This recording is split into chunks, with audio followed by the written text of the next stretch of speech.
Bonsoir à toutes et à tous. À l'annonce de son décès par le Vatican le lundi 21 avril au matin, les cloches ont retenti dans le monde entier. Une vague d'émotions a suivi la disparition soudaine du pape François, survenue au lendemain de la Semaine Sainte, vécue avec ferveur par les chrétiens catholiques du monde entier. Et nous en parlons maintenant, mesdames et messieurs. Bienvenue à tous dans Ça fait l'actualité sur RTI 1. Retour sur 12 années de pontificat du pape François, surnommé le pape des pauvres. Il a vécu pour une église des périphéries, un pape des petits. Les hommages se multiplient à travers le monde entier. Alors, qui était-il vraiment? Lui qui s'est proposé comme médiateur sur des conflits dans différents pays, les faits marquants de son pontificat, dans ce reportage réalisé par Siaka Koni.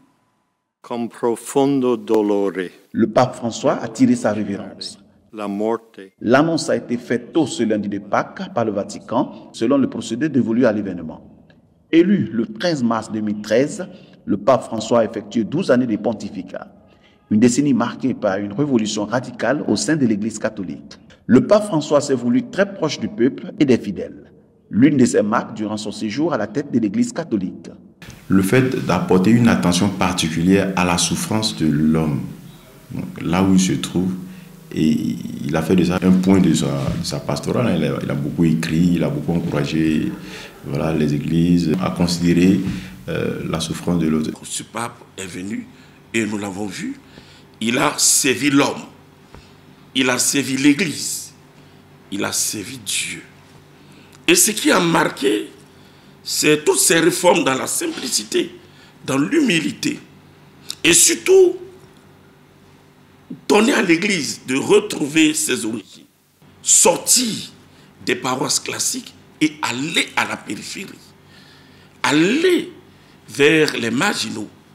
Aller vers les oubliés, les abandonnés, les pauvres. Oui, les pauvres. Le pape a œuvré pour tous ceux et celles qui se sentent pauvres dans l'âme, psychologiquement, spirituellement, et qui pleurent nuit et jour. Le pape s'est fait l'un de leurs. Et il est resté, et il a été marqué. Après 11 ans, 11 mois et 10 jours de règne, le Saint-Père part, laissant derrière lui des sentiers inachevés. Le pape François a été un grand homme, solennel, révolutionnaire et fort de caractère. Rome a décrété 9 jours de deuil. Un cardinal est chargé de gérer la transition. Vous l'avez vu dans ces derniers moments, le pape François au balcon de la basilique Saint-Pierre le dimanche, la veille de sa mort. Tous les regards sont désormais rivés vers le Vatican. Les hommages affluent dans le monde entier et nous en parlons maintenant avec vous, cardinal Ignace Bessi. Vous êtes l'archevêque métropolitain d'Abidjan. Bonsoir, Éminence. Bonsoir. Et bienvenue dans cette émission dédiée au pape François. Les obsèques du pape François se dérouleront samedi 26 avril, place Saint-Pierre devant la basilique du même nom, a annoncé ce mardi le Vatican. Alors, mais déjà le lundi au matin, le monde entier s'est réveillé avec cette terrible nouvelle. Et vous aussi, vous êtes l'un des derniers cardinaux que le pape a créé en décembre 2024. Alors, quelle a été votre première réaction face à la nouvelle? Alors, effectivement, nous avons reçu cette nouvelle du décès de Saint-Père le pape François avec beaucoup d'émotion, beaucoup de tristesse. Vous savez, le pape a été longtemps malade. J'allais dire que c'était maladif, mais il a travaillé avec son état de santé, malgré le fait que, et tout le monde le sait, il avait un poumon avec lequel il fonctionnait. Mais ces derniers temps, il a été très malade, hospitalisé pendant une longue période. Nous espérions tout de même qu'il se remette de cette maladie et qu'il reste avec nous pour, même si son travail pouvait se faire selon un régime un peu abaissé, un peu diminué, mais on espérait quand même qu'il soit avec nous. Et puis voilà que, après une sortie, comme vous l'avez fait remarquer, et tout le monde le sait, le dimanche de Pâques, le lundi, on nous annonce que le pape est parti et retourné vers la maison du Père. Donc nous l'avons vraiment vécu, nous les derniers cardinaux, qu'il a créé avec beaucoup d'émotion, beaucoup de tristesse. Est-ce que vous l'avez connu personnellement? Oui, alors le pape François, je l'ai connu personnellement avant ma création comme cardinal. J'ai eu à participer à plusieurs synodes à Rome. Depuis dans les années 2016, j'ai dû participer au synode sur la famille. Et puis aussi, les présidents des conférences des évêques ont été convoqués à Rome autour des grandes questions des abus sur mineurs. Et donc le pape était là, on a travaillé avec lui. Et puis, les 2 dernières sessions du synode sur la synodalité, nous avons eu vraiment à travailler avec lui. Il était au milieu de nous. Et alors, ce qu'il faisait... Voilà. Oui, justement, ce qu'il faisait, allez-y. Oui, qu'est-ce qu'il a fait Il avait sa voiturette, il était sur chaise roulante.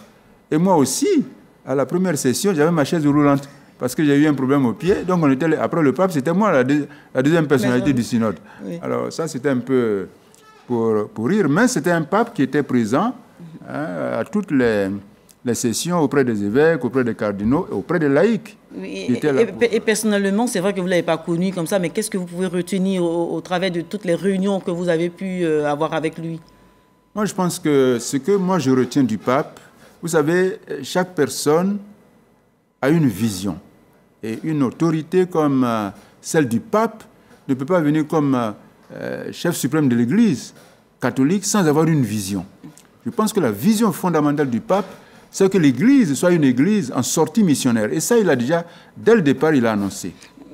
D'accord. Et justement, par rapport à la mission, il laisse derrière lui, une église avec des réformes, donc insuffler un nouveau mode de fonctionnement à l'église. Donc, justement, l'église centrale, donc le Saint-Siège n'était pas la seule église, enfin, à prendre les décisions. Les décisions étaient décentralisées. Comment avez-vous accueilli, voilà, cette réforme? Oui, nous l'avons accueilli avec beaucoup de joie et beaucoup d'espérance. Et comme je disais tout à l'heure, les réformes sont relatives à la vision qu'on a de l'Église. C'est par rapport à la vision qu'il a de l'Église qu'il fait ces réformes. Et il est venu avec une vision d'une Église en sortie, pas une Église qui est recroquevillée sur elle-même, qui contemple ses réussites et qui a peur des échecs, mais une Église qui va en mission. Et donc, toutes les réformes qu'il va entreprendre, ce sont des réformes qui seront en vue d'une mission plus dynamique de l'Église, que l'Église soit auprès des pauvres, que l'Église soit auprès de ceux qui sont dans les périphéries, qui sont plus ou moins oubliés. Et par rapport à ça, il fait des réformes. Et justement, l'Église des périphéries, l'Église des pauvres, la justice sociale. Alors, comment ces réformes-là se sont matérialisées concrètement dans la vie de l'Église? Alors, je prends le dernier exemple que nous avons vécu, le synode sur la synodalité. Ça a été ouvert à tous. Il y avait même des handicapés qui étaient invités à ce synode. Et même des personnes qui avaient des difficultés sur le plan sexuel et tout ça, qui avaient des orientations, étaient invités. Pas pour donner une caution à cela, mais pour aider à aller de l'avant. Donc, c'est juste un aspect pour montrer que, à ce synode, on avait des handicapés qui étaient là, qui ont fait la lecture. Parce qu'il veut une église au sein de laquelle on écoute tout le monde. Tout le monde est écouté. Et moi, j'aime bien ce geste qu'il faisait par rapport au synode. Une église qui écoute. Écoute les grands, les petits, les pauvres, les riches, tout le monde. Sans écarter personne. Oui, Éminence, mais dans le même temps, ces réformes engagées par le pape François n'étaient pas souvent les bienvenues, n'étaient pas bien vues par, je vais dire, par tous les cardinaux ou par le clergé. Alors, comment vous avez vécu cela? Comment il a vécu, si vous avez des informations relatives à ces faits? Mais il a vécu cela avec fermeté parce qu'il sait où il veut aller avec l'Église. Et ce n'est pas une Église qu'il invente, c'est l'Église du Concile Vatican II, qui a été une redécouverte de l'Église de Jésus-Christ comme Jésus l'a voulu. Donc le pape, 50 ans après, voit que l'Église a besoin d'une conversion. D'une conversion, parce que le Concile Vatican II a redécouvert l'Église comme peuple de Dieu au sein duquel se vit la communion. 50 ans après, il y a un bilan qui se fait et le synode a été l'occasion de faire ce bilan-là et de se convertir. Donc les réformes du pape sont en réalité des réformes pour aider l'Église à se convertir et à correspondre à son essence, à ce qu'elle est, à vivre ce qu'elle est, une Église proche des pauvres, l'Église de Jésus-Christ, qui lui-même avait pour prédilection les pauvres. Voilà. D'accord. Alors, en novembre 2015, le pape a débuté ses visites en Afrique, dans ses voyages. La dénonciation de l'exploitation du continent, on va le dire tout net, voilà. Appel pour un dialogue interreligieux, la cessation des conflits sur le continent. Alors, comment le pape était-il perçu en Afrique, au travers de toutes ces déclarations qu'il faisait? Oui, vous avez tous les papes ont été regardés selon leur intervention par rapport à tel ou tel continent. Il n'est pas le premier à parler de l'Afrique. Moi, je me rappelle bien que le pape Benoît XVI, lorsqu'il a été élu pape, l'une des premières phrases qu'il a dites vis-à-vis de l'Afrique, il a dit « Vous les armez, vous exploitez leurs ressources ». Mais après, on ne l'a plus entendu parler de ça de nouveau. Mais il a dit de manière lapidaire, mais il a dit. Et le pape François, nous connaissons ses différents voyages, en l'occurrence en RDC, oui, où il a lancé que les puissances devaient retirer leurs pieds de l'Afrique. Effectivement, les Africains ne peuvent qu'apprécier de telles interventions. Parce qu'on voit là un pape qui est préoccupé par le sort des pays africains, vous l'avez dit, qui sont exploités. Mais c'est aussi aux Africains de prendre conscience de cela et de s'organiser de telle sorte qu'ils puissent prendre leur destin en main et avancer. Que les paroles du pape ne restent pas des paroles vaines. Alors, est-ce qu'on peut dire qu'au travers de toutes ces réformes engagées pour la crédibilité de l'Église, pour la transparence, pour tourner l'Église vers sa mission première, l'évangélisation, est-ce qu'on peut dire que le pape était-il un réformateur? Ben, à chaque niveau, il y a eu des petites réformes. Le pape Jean-Paul II, quand il devenait pape, ben, les papes précédents avaient à peine fait un voyage en dehors de Rome. Mais le pape Jean-Paul II est allé partout.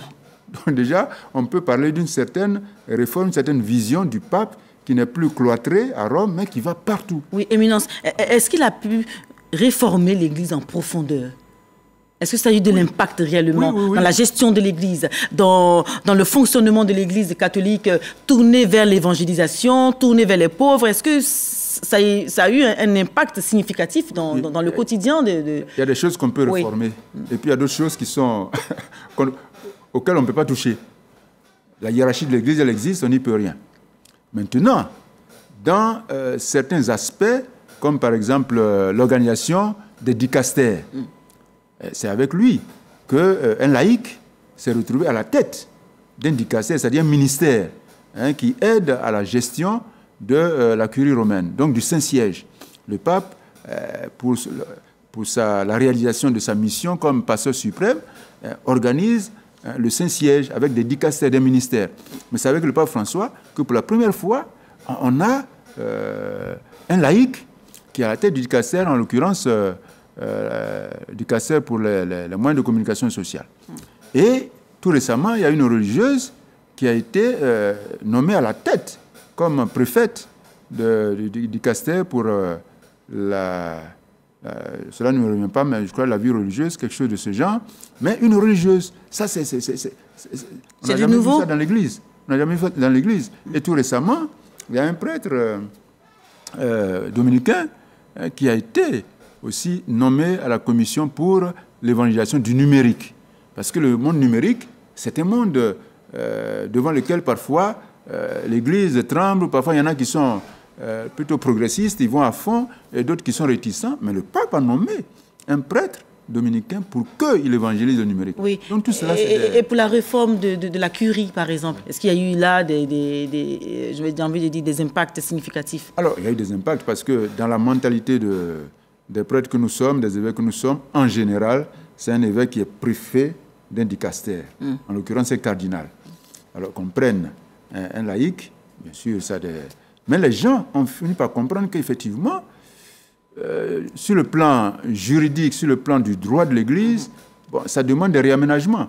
Mais fondamentalement, les gens ne voient pas en quoi ça s'oppose à la doctrine de l'Église, à la mission d'évangélisation de l'Église. Au contraire, ça permet une ouverture à toutes les composantes de l'Église, en l'occurrence aux laïcs.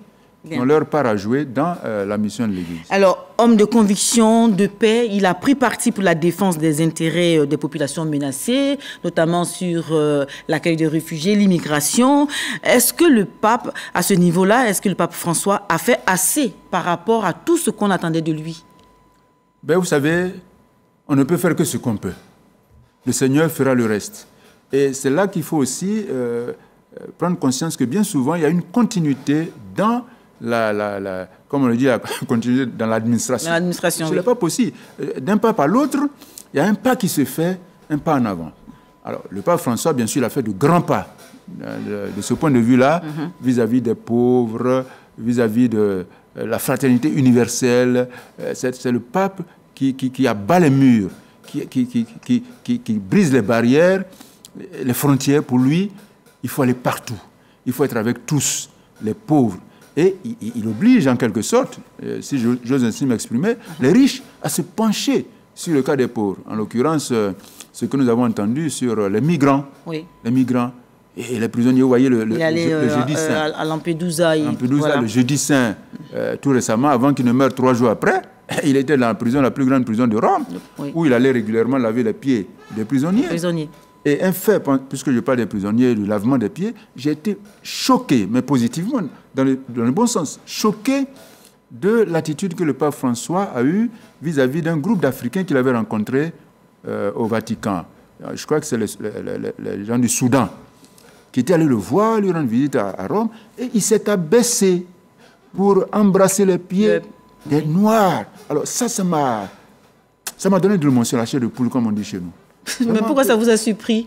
Ah mais écoutez, nous connaissons l'histoire. Que le pape, même s'il n'est pas européen, il est sud-américain, mais il est migrant italien, que le pape s'incline devant les Africains et en plus embrasse leurs pieds, pour moi c'est Jésus-Christ qui, le jeudi saint, a lavé les pieds de ses disciples. Donc, justement, pour continuer justement dans la continuité de ses actions, dans son testament, voilà, il a dit vouloir être inhumé à la basilique Sainte-Marie Majeure dans une sépulture sans décoration, avec pour seule inscription sur son nom en latin Franciscus. Alors, qu'est-ce que cela veut dire? Mais vous voyez, c'est un pape qu'on ne peut pas mettre dans des... Comment on peut dire? Pas le figer dans un carcan. Voilà, vous ne pouvez pas. C'est un pape libre. Oui, même son nom. Bon, c'est un jésuite. Oui. François, c'est le franciscain.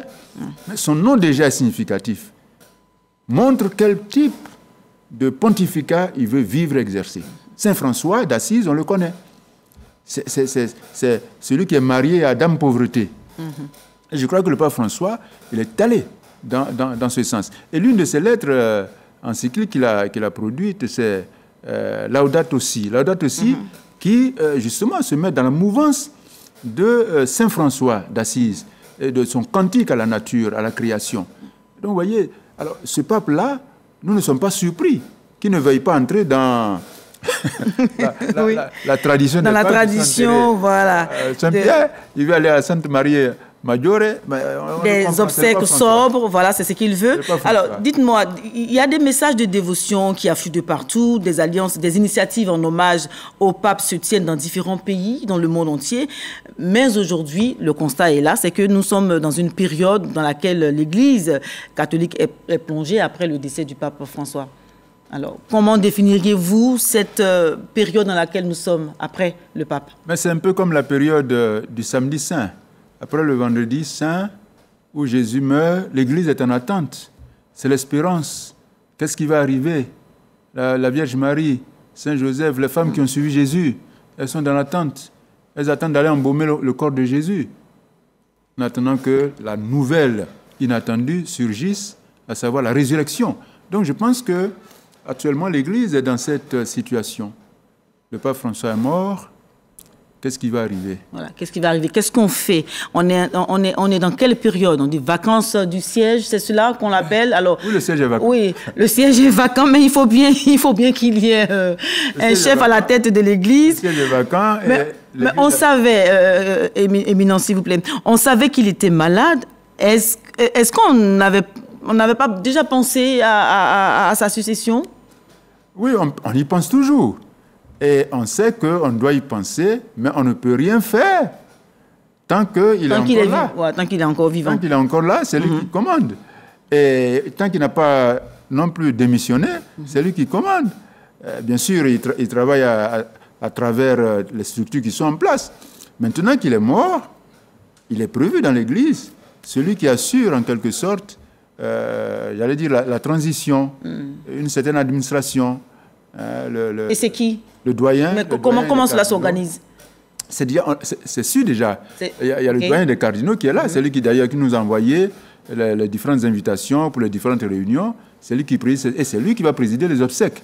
Donc l'Église a déjà prévu qu'en cas de vacances, il y a un tel qui assure en quelque sorte l'administration, la transition, le temps qu'un nouveau pape soit... Alors, donc, je vais reposer la question, c'est comment aujourd'hui on organise la succession du pape François. Alors, aujourd'hui, les cardinaux sont tenus de se rendre au Vatican, voilà, dans les 15 à 20 jours après la mort du pape, là. Donc, pour parler quoi? Succession? Je ne dirais pas qu'ils sont tenus, mais ils sont invités. Ils sont invités, et voilà. Il y en a qui y sont allés déjà, nous autres, on est trop loin, on va y aller plus tard. Et, alors, la première réunion a été pour programmer les obsèques. Il y a d'autres réunions qui vont suivre, une demain, et puis les jours à venir pour voir comment organiser les choses.